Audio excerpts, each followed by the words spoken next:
आज दुनिया के सामने सबसे बड़ा सवाल है, क्या अमेरिकी साम्राज्य अपने अंतिम दौर में है?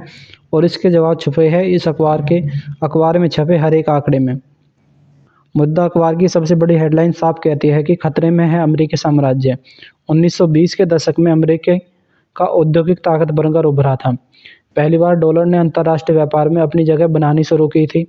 1944 में ब्रेटन वुड्स समझौते के तहत डॉलर को सोने से जोड़ दिया गया। यहीं से डॉलर दुनिया की सबसे भरोसेमंद मुद्रा बना। 1960 तक अमेरिका दुनिया की सबसे बड़ी आर्थिक शक्ति बन चुका था। अधिकांश देशों का विदेशी मुद्रा भंडार डॉलर में ही रखा जाने लगा था। 1971 में राष्ट्रपति निक्सन ने डॉलर को सोने से अलग कर दिया। इसके बाद डॉलर पूरी तरह भरोसे पर आधारित मुद्रा बन गया। 1981 के बाद अमेरिका ने वित्तीय बाजारों और कर्ज आधारित अर्थव्यवस्था को तेजी से बढ़ाया। 2007 से 2008 के बीच वैश्विक मंदी ने डॉलर आधारित सिस्टम की कमजोरियां उजागर कर दी। फिर भी दुनिया डॉलर पर निर्भर रही। आज अमेरिका के 70 से अधिक देशों में 303 सैन्य अड्डे हैं। डॉलर की ताकत को यह सैन्य शक्ति सहारा देती है। अब आते हैं सबसे अहम डेटा पर।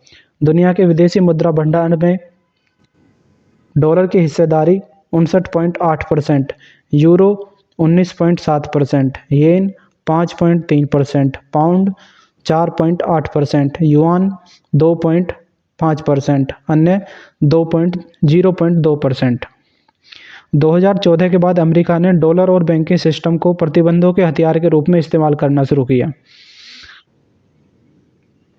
2021 से 2023 के बीच अमेरिकी प्रतिबंधों की संख्या में रिकॉर्ड बढ़ोतरी हुई। रूस और चीन का आपसी व्यापार अब तेजी से डॉलर की बजाय रूबल और युआन में होने लगा। वेनेजुएला के पास दुनिया का सबसे बड़ा तेल भंडार 303 अरब बैरल है, लेकिन डॉलर आधारित प्रतिबंधों ने उसकी अर्थव्यवस्था तबाह कर दी है। 2022 में कई देशों ने डॉलर छोड़कर सोने का भंडार तेजी से बढ़ाया। 2023 तक एक तस्वीर साफ हो गई कि दुनिया एक बहुमुद्रा व्यवस्था की ओर बढ़ रही है। एक्सपर्ट्स की राय कहते हैं कि डॉलर खत्म नहीं होगा, लेकिन उसका एकाधिकार जरूर खत्म होगा। यानी अखबार का हर डेटा यही कहता है, अमेरिकी साम्राज्य कमजोर हो रहा है और दुनिया एक नई आर्थिक युग में प्रवेश कर रही है।